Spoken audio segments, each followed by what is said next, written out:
हरि ओं सन्निते सर्वेभ्यः नमस्कारः। नैऋति त्वं संस्कृतगृहाणां विषये जानासि किम्? संस्कृतगृहं वा?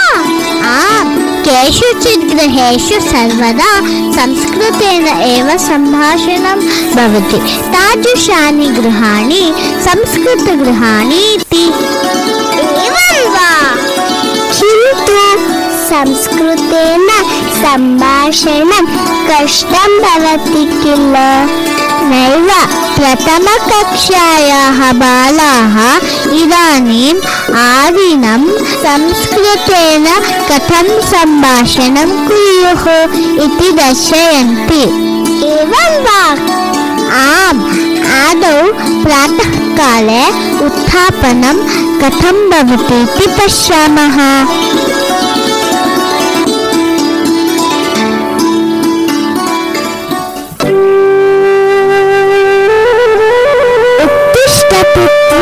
इदानीं षड्वादनम् अभवत्।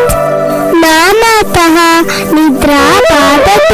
10 निमेषानन्तरम् अहम् उत्तिष्ठामि। अद्य परीक्षा अस्ति, तदर्थं पठनीयं किल?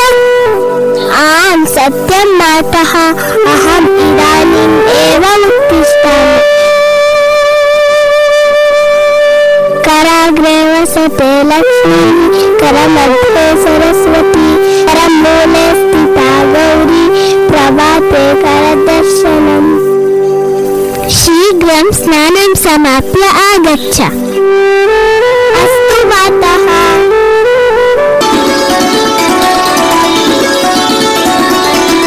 उत्थापनं तु अभवत्। इदानीं केशप्रसादनसमये सम्भाषणं कथं भवति इति पश्यामः।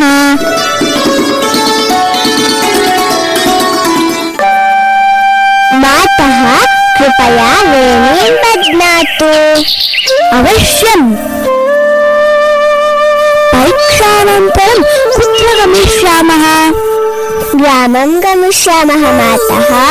मातामहं मातामहीं च दृष्ट्वा बहुदिनानि अतीतानि।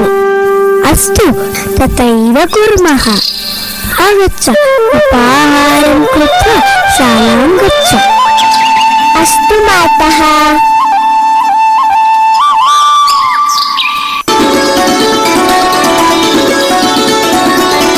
अग्रे किम्? शालां प्रति प्रस्थानात् पूर्वं सम्भाषणं कथं भवति इति पश्यामः।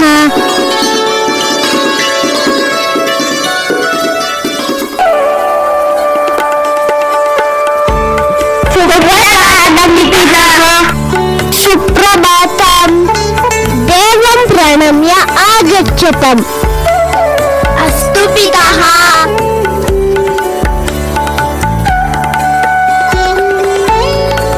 सरस्वती नमस्तुभ्यं वरदे कामरूपिणी, विद्यारम्भं करिष्यामि, सिद्धिर्भवतु मे सदा।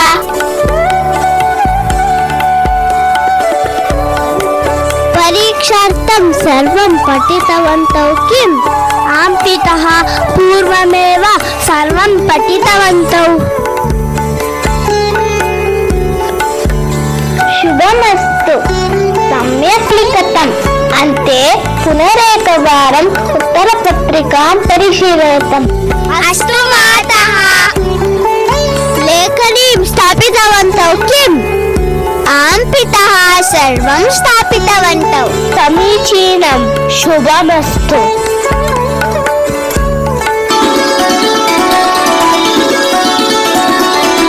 परीक्षा कष्टं भवति वा अथवा सुलभं भवति वा? शीघ्रमेव जानासि। इदानीं शालातः प्रत्यागमने सम्भाषणं कथं भवति इति पश्यामः।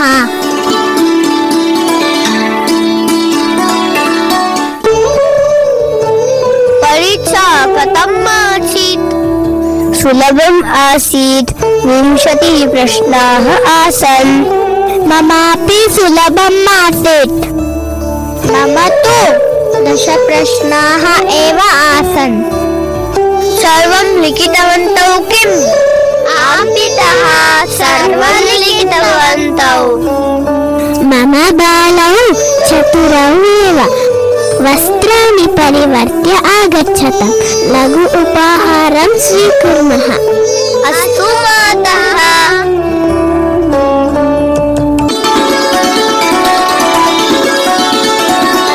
परीक्षा तु अभवत्। आम्, इदानीं सायङ्काले सम्भाषणं कथं भवतीति पश्यामः। क्रीडितुं गच्छामि मातः। अहमपि गच्छामि मातः। अस्तु, शीघ्रं प्रत्यागच्छतु। अस्तु मातः। तिष्ठतु अनुजा, अहमपि आगच्छामि। न, त्वं मन्दं मन्दं चलसि, अहं गच्छामि।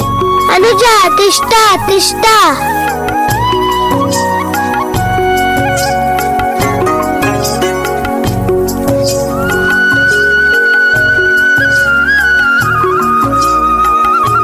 कन्दुकं क्षिपतु भोः। भोः, भवान् तत्र तिष्ठतु। चत्वारि, सम्यक् क्रीडतु। शीघ्रं धावतु। कन्दुकं ददातु शीघ्रम्। इदानीम् अहं क्रीडामि।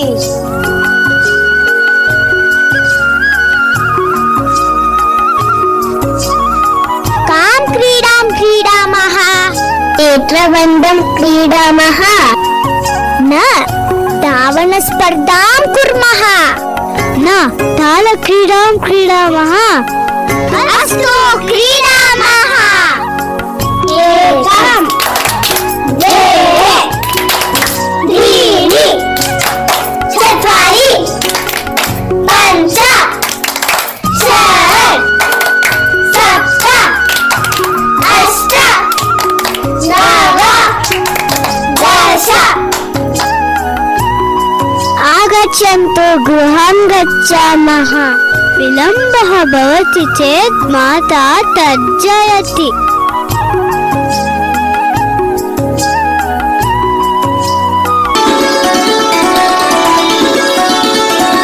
क्रीडा कथमासीत्? सम्यक् आसीत्।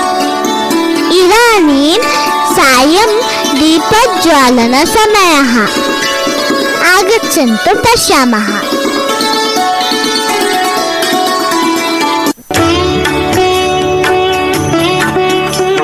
मातः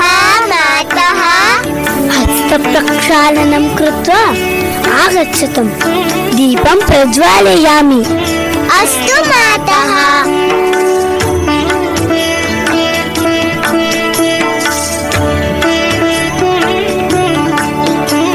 शुभं करोतु कल्याणम्। आरोग्यं धनसम्पदः। दुष्टबुद्धिविनाशाय दीपज्योतिर्नमोऽस्तुते।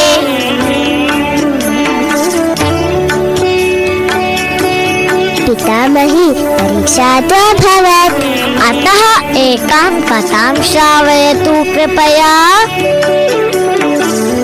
तस्मिन् दिने अहं रामायणस्य कथाम् उक्तवती किल, तत्सम्बद्धान् प्रश्नान् पृच्छामि वा? अस्तु, पृच्छतु पितामही। दशरथस्य पुत्राः के? दशरथस्य पुत्राः रामः, लक्ष्मणः, भरतः, शत्रुघ्नः च। उत्तमं। रामस्य माता का? रामस्य माता कौसल्या। उत्तमं। रामस्य पत्नी का? रामस्य पत्नी सीता। उत्तमं। रामस्य जन्म कुत्र अभवत्? रामस्य जन्म अयोध्यायाम् अभवत्। बहु उत्तमं। वयम् इदानीं दूरदर्शनं पश्यामः वा? अवश्यं पश्यामः।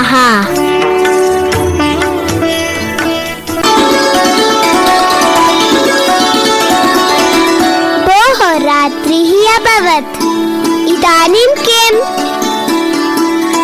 इदानीं भोजनसमयः। आम्, मम बुभुक्षा अस्ति। ममापि। आगच्छतु, भोजनं कुर्मः।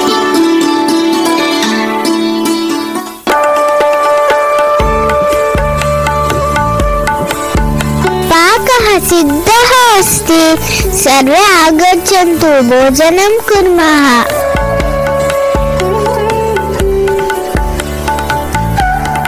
भोजनार्थं किं किम् अस्ति मातः? अन्नं, सारः, व्यञ्जनं, पर्पटश्च सन्ति। तत् समीचीनम्।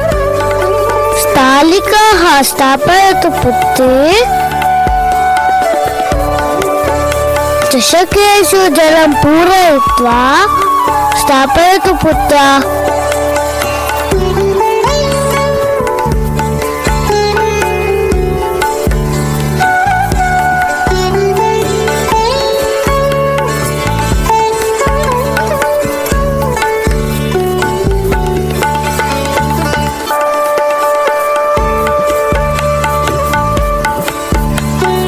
व्यञ्जनं रुचिकरमस्ति, किञ्चित् इतोपि परिवेशयतु मातः। भवती अपि शीघ्रं भोजनं स्वीकरोतु। अस्तु, तथैव करोमि।